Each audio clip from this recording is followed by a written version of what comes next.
The pollen is getting to me again. There's been a sort of an absence of rain lately, and so it's really getting to my eyes. So please excuse me if I'm looking a bit worse for wear. So I was tossing up whether to say anything, and this is going to be a short video. I was going to talk about a little bit more about this cult-like attitude that I've noticed on the left, particularly over the last year and a half, maybe 2 years, but in the last year in particular. And I wanted to give an example, and I'm not, there may be somebody who is watching this that, who owns this comment, and they've been supportive of this channel, and I really appreciate it, but I wanted to use their comment as an example of what I consider sort of cult-like attitudes, which I don't think is going to benefit the left at all, or benefit anybody really in particular. So I was in a live stream today, and there was a discussion about the Dore thing and the Rittenhouse thing, the support of Rittenhouse, the defending of Rittenhouse, and all that kind of thing, from the hosts of this channel. And somebody said I'd go through the gates of hell for Jimmy Dore, and I thought to myself, that's a worrying statement, because that means that no matter what they do, no matter which way no matter if they grift to the right, no matter if they become, I mean, where is the cutoff point when somebody is defending, when somebody is defending white supremacists who murder people, or when they're defending Tulsi Gabbard, who's obviously grifting heavily now to the right and has all kinds of problems, or when, say, if Jimmy Dore or some other personality, whoever people sort of idolize, if they start sort of, being pro-Israel and defending apartheid, I mean, where is the cutoff point? Where is the red line? If we are going to worship and celebritize YouTube personalities and YouTube influencers and politicians and all this kind of thing, and when they start slipping away, or when they make a very obvious mistake, when they start saying things that are supporting the establishment and supporting imperialist wars and all of that, when does it become a problem? When we have celebritized and fetishized and held up on a pedestal these particular individuals. And so when I hear things like, I would follow Jimmy Dore through the gates of hell, I think, well, that's probably where we're going to end up if that's the attitude we have on the left, is we're going to say, for example, I have a great regard for Mike Preisner and Abby Martin. Now, if I see them starting to grift to the right and doing what I see some other individuals doing that is on the so-called left, and it's very obvious, I'm not going to go with them.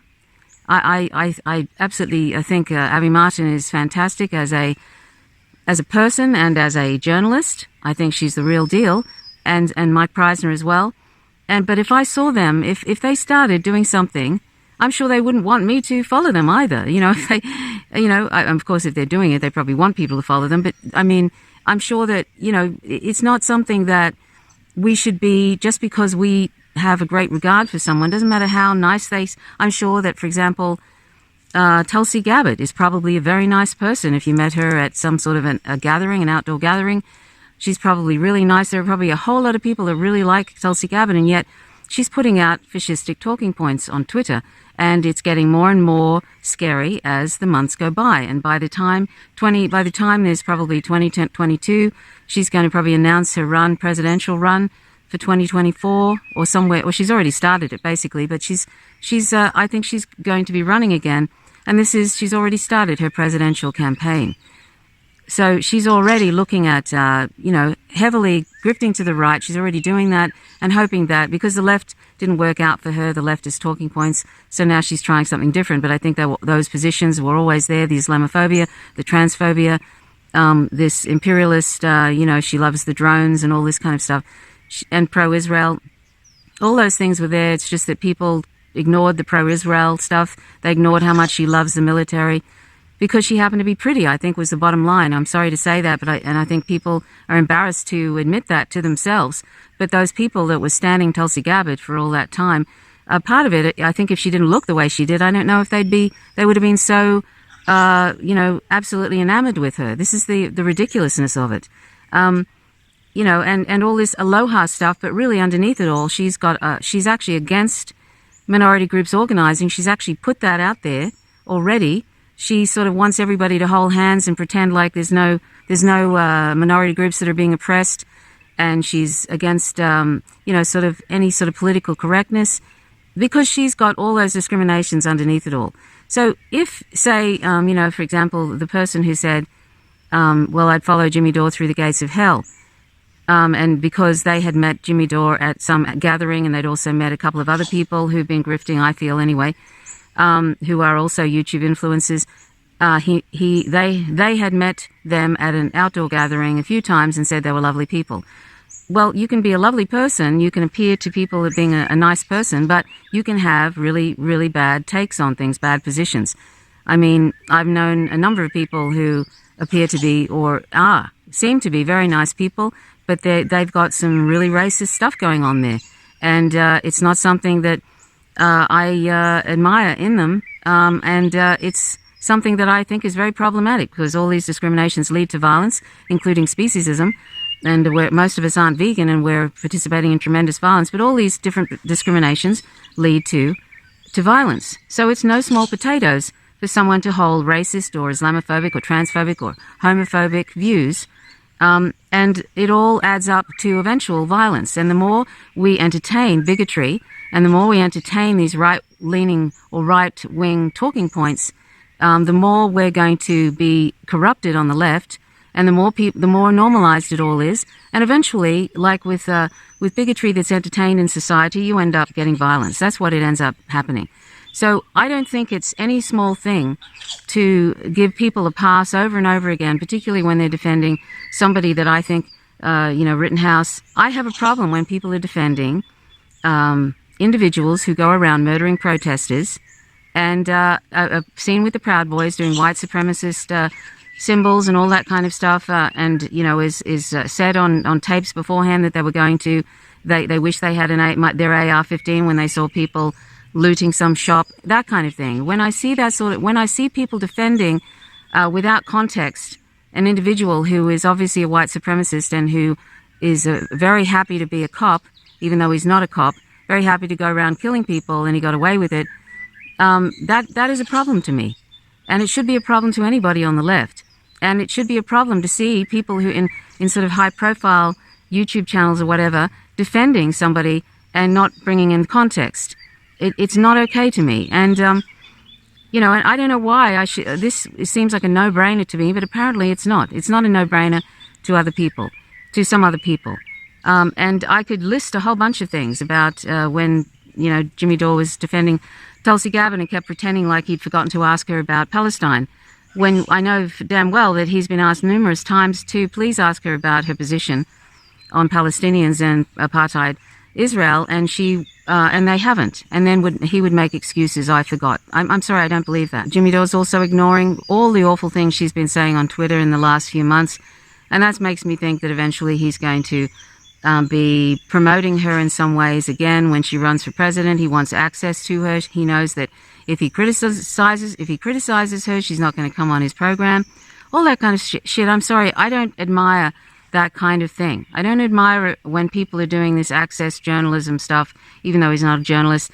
They're wanting access to people, so they don't want to criticize them when they're overtly putting out fascistic talking points. I don't have respect for that. So anyway, this whole cult thing of doesn't matter what they say, we're going to follow them through the gates of hell stuff, that is a very frightening thing to me, because it shows that our position on things is like the shifting sands, depending on the person that we have put on a pedestal and whom we admire.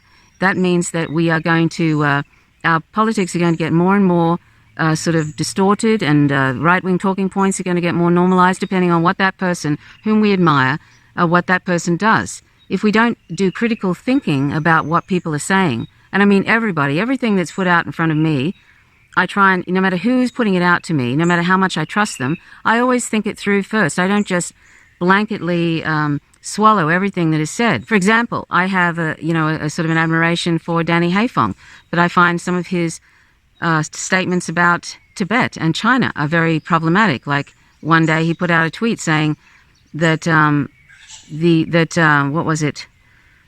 Something about China. China freed Tibet basically by invading them. Made them free. Since when is it okay for us to be cheering on a country for invading another country? And then I saw another person who was interviewed by Rania Khalek saying how they refused to modernize in Tibet, and so China helped them, invaded and helped them modernize. I mean, doesn't that sound like every imperialist talking point you've ever heard? It certainly does to me, this excuse of coming in and making things better and all this kind of stuff. So, I don't know. I think that these are dangerous talking points, and just because we want to defend China because it's in the crosshairs of the U.S. empire, doesn't mean that we excuse any of the imperialism that they may have been, or the cultural domination, or whatever, that they may have been engaging in the past. It's like if Australia was in the crosshairs, I'm not going to start ignoring the fact that we've committed a genocide, and it's still ongoing, of Indigenous people here, just because, or I'd hope that no one would start pretending like that didn't happen just because Australia was in the crosshairs and the US was going to invade Australia or whatever. I would hope that people would not do that, because that means where these are arguments in bad faith. They're also, doing the exact thing that we criticize the US empire of doing, and that is of having historical amnesia and pretending like it's the bastion of all that's good. And making excuses how it's making things better for other countries by going in there and, invading and bringing in their corporations and raping and pillaging and then helping kill off Indigenous people in that country, and all that sort of thing that they're doing in Bolivia and they've been trying to do in Latin American countries. We can't go making, just because a country is in the crosshairs, we don't go making excuses for, bad things that they've done in the past that are bad. That is just not okay. And so, I said something to Danny Haifeng. I doubt he saw it on Twitter, but that's not okay to me. I don't think we don't need to be doing, sort of smoothing over what, Tibet had its problems, yes, but it's not something we should be cheering on. China sort of going in and basically, killing people and then sort of, there's a lot of things that are, if you watched, I can go into that later in another talk, but basically, I've seen people trying to excuse the basically cultural homogenization and pretending like it's not happening. That's happening in Tibet, and it's a lot of it's some, like Lhasa is almost like a Disney representation of Lhasa.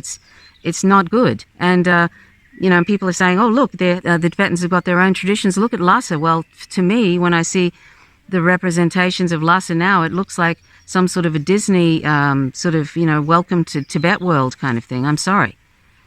And I've had enough background I've had a lot to do with Tibetan communities and Tibetan Buddhism and I'm not a fan of the Dalai Lama, even though I've actually I've mentioned that I was a Tibetan Buddhist nun in the 90s.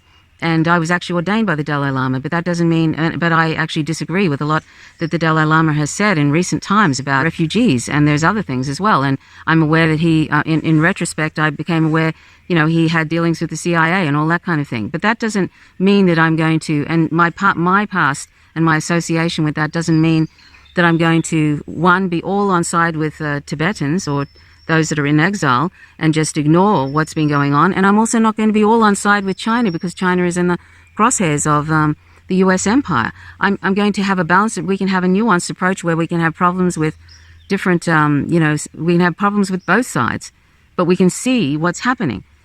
I'm getting off the track here, but my point is, we really have to, on the left, if we want to continue on this grifty shit show, this culty shit show that we've got going on the left at the moment. If we want to end that, then we have to stop with this worshipping individuals on the left and putting them on pedestals and stuff.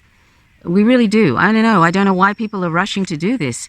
Is it because it's like we're on different teams? Or I'm on the Jimmy Dore team. I'm on the Revolutionary Blackout team. I'm on the Jackson Hinkle team. I'm on the, this team and that team, and I'm on the Vaush team or whatever that Radlib imperialist team.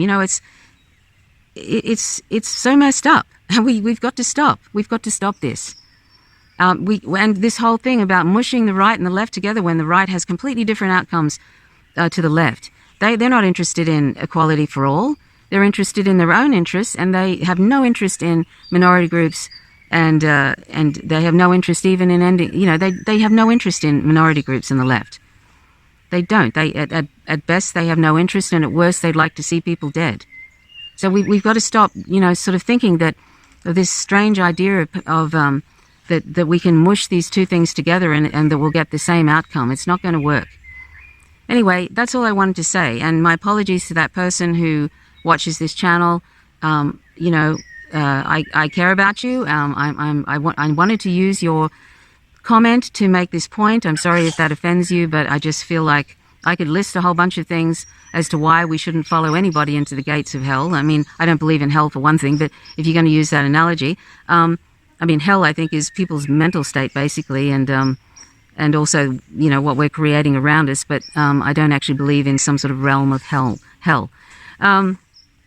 So anyway, my apologies to that person, but I thought that was a sort of a statement that really clearly demonstrates this sort of cult-like, this cult-like position that many I've noticed on the left have. And it worries me because I feel like it actually is leading us to the gates of hell, because we will just follow these people who are slipping further and further to where the money is, and they're normalizing these right-wing fascistic talking points. So thanks for watching. My name's Trish Roberts. You're watching Signals from Vega. Till next time. Bye for now.